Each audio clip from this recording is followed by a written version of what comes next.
Futures trading involves risk and is not suitable for all investors. Content provided in this segment is meant for educational purposes and is not a solicitation to buy or sell commodities.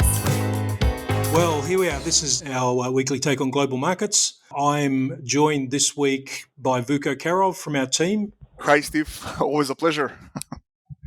Okay, this time we're a bit of a difference. We're going to look at some of the highlights of a special publication we put out at this time of year. We've added up the annual trade insights for 2023. We're not going to go through that in detail. Everyone will be greatly relieved.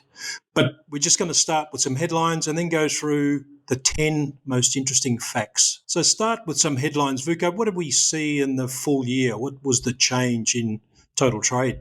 So global trade, Steve, increased just slightly in 2023. It was up 0.3% on 2022. And that is reflective of only a small change in global milk production. So trade was still, as you can see on the chart, below the 2021 record level by 3.2%. Yeah, okay. And then we look at the commodities. There's quite a diverse outcome there and probably a bit of a late rally helped the powders get up above the line there. This whole milk and skim, we had some big volumes later in the year, didn't we? Yeah, that's correct, especially in the Asian markets, which were down, and we'll see that later, but they were down for the full year. But Q4 offset a little bit of that overall trend. And fat's quite a bit weaker. Cheese, good, but there's lots of reasons inside those numbers, and dry whey continued to disappoint with the decrease in China's requirement. I just want to step to trade shares. There's a lot of movement here with Europe and New Zealand picking up share. We will look into some of this as we go through here, but you can see those little ones missing out, and the US also dropping 1.5% share of trade. And this is in global milk solids equivalent, so we should explain what that is. Vuko, what's that entail? That includes all the major dairy products involved in international trade. And we have taken the standard product specifications in each of those products, such as cheese, butter, skim milk powder, whole milk powder, etc. And we have converted them into milk solids equivalent and added global trade into a single metric that we track month to month. Great.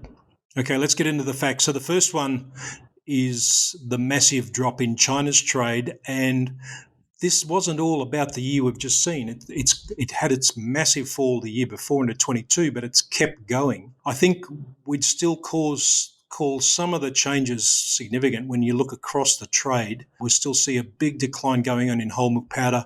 Skim milk powder had a very funny year, up and then down and then up a little bit at the end. Cheese very strong, whey powder disappointing.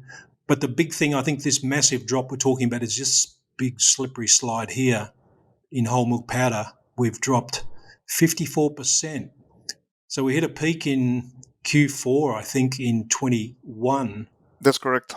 Yeah, and we've dropped to October 54%, just 23 months. Yeah, and I think it's important, Steve, to explain what's happening in the background here. So the Chinese local market is oversupplied with milk. They had high stocks, obviously, from back in 2021, and with COVID restrictions, domestic demand collapsed, while that extra milk that was being produced locally was dried into mostly whole milk powder.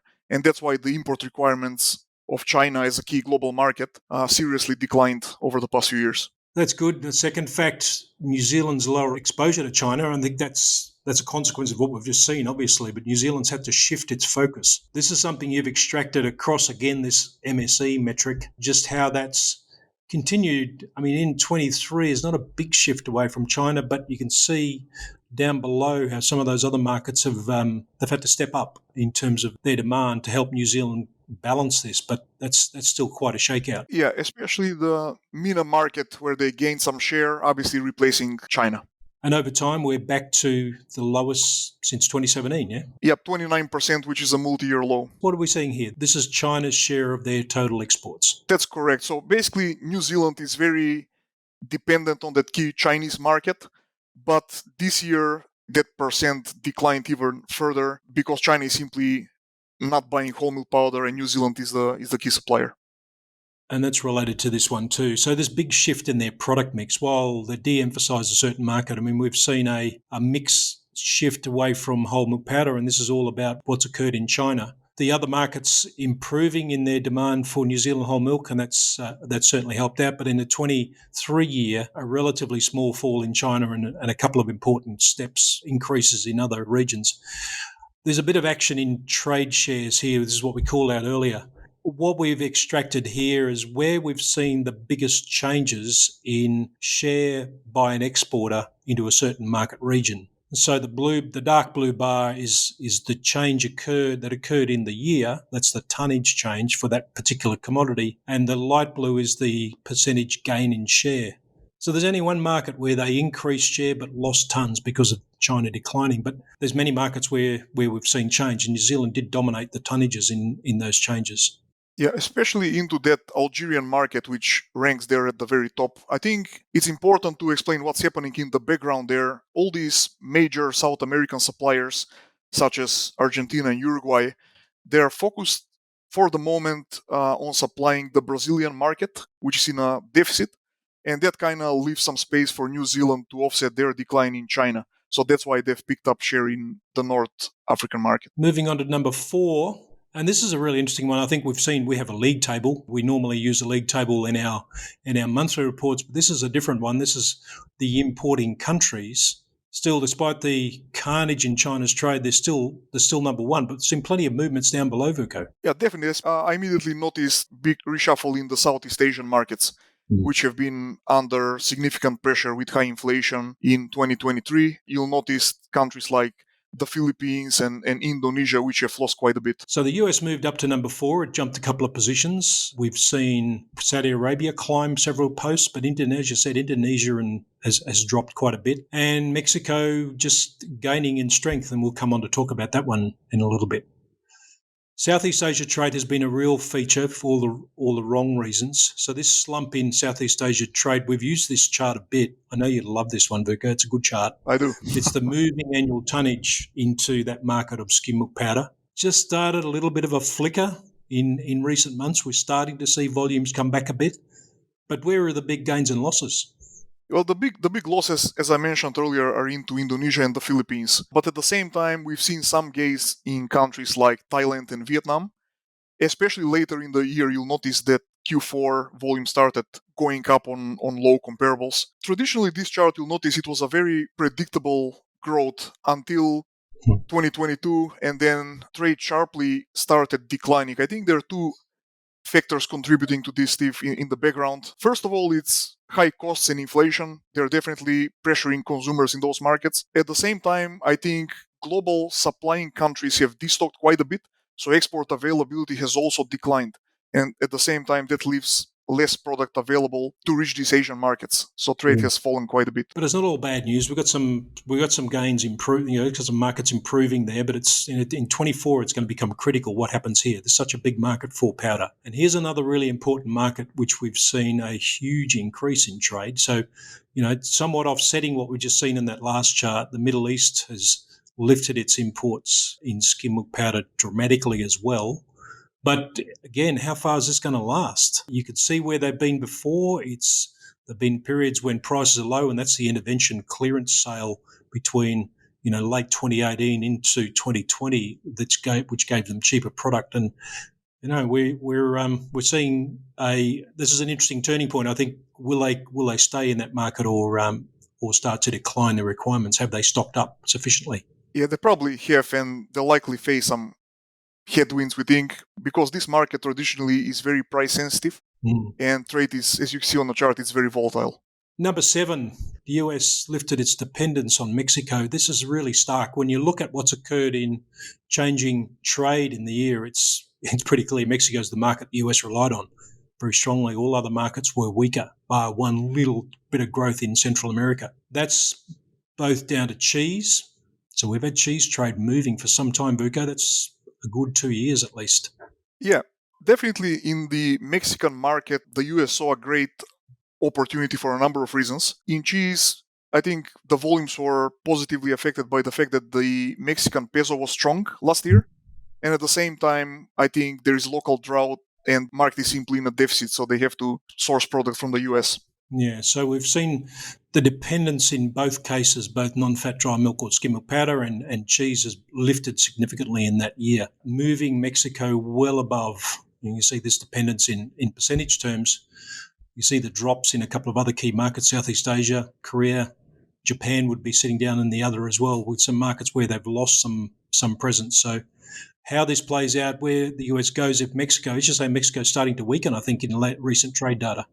Yeah, we just saw some January trade volumes being published at the end of last week, and as expected, Mexico is definitely slowing in skim milk powder. Okay, that's one to watch. You mentioned this earlier, South American trade. So what do we got going on here? So in South America, we have these traditionally strong exporters of whole milk powder, such as Argentina and Uruguay. And because the Brazilian market is in a deficit, they're focusing on supplying that market. And at the same time, as you see here on the chart, the shipments to all other markets, which includes countries like Algeria, has declined, which has left space for New Zealand to come into those markets. So a bit of shortage of milk in Brazil, which has pushed up their milk costs, pushed up their whole milk powder prices. That's created greater space for, it's a good fit, isn't it, that blue line over the green bars? It definitely is, yeah. Created greater space for imports from their neighbours, and that's helped New Zealand balance out that whole milk powder market.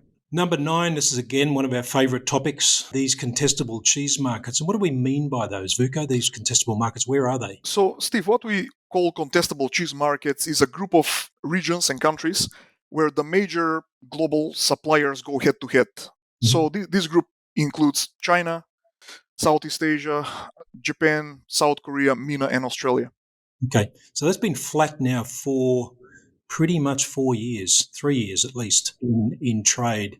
And I think the big stat we pulled out here is what's happened to the changes in cheese exports to those contestable markets. The US has lost big time, down 22% in the year in just those markets, whereas we've seen, in particular New Zealand, but the European Union to a lesser extent, pick up what's been lost. And of course, Australia, who we'll come on to. But that is a challenge going forward. The US is putting a bit of cheese capacity in, and they're having trouble holding the markets where they are competitive. Yeah, and that's why their cheese prices are under pressure for a while now. Hey, that's a good point.